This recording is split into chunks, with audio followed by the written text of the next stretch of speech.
It's been almost 40 years, and this mysterious death that occurred on Halloween is still unsolved. In 1982, James Adamski was 18 years old. He lived with his parents and 10-year-old brother Andy in Cheektowaga, New York. He loved art and bowling and was just known as a great person. On the night of October 30th, he left his house to attend a Halloween party that was at a bar on Transit Road in Depew.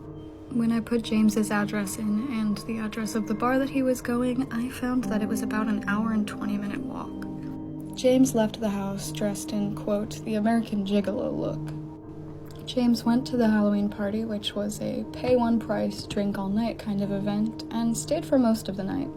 However, he left in the early hours of Halloween morning and was last seen around 3:30 a.m.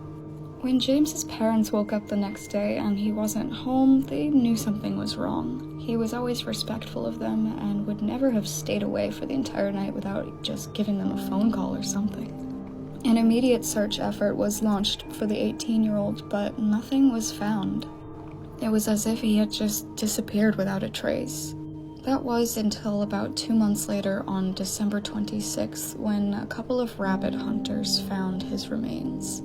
Under some twigs and leaves in a hastily made shallow grave was James's body.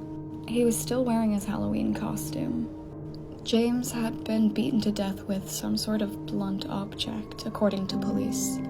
The perpetrator could have used a baseball bat, a 2x4, or some other heavy object.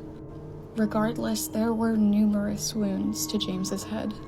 Analysis on the twigs and leaves that were used to cover James's body found no fingerprints.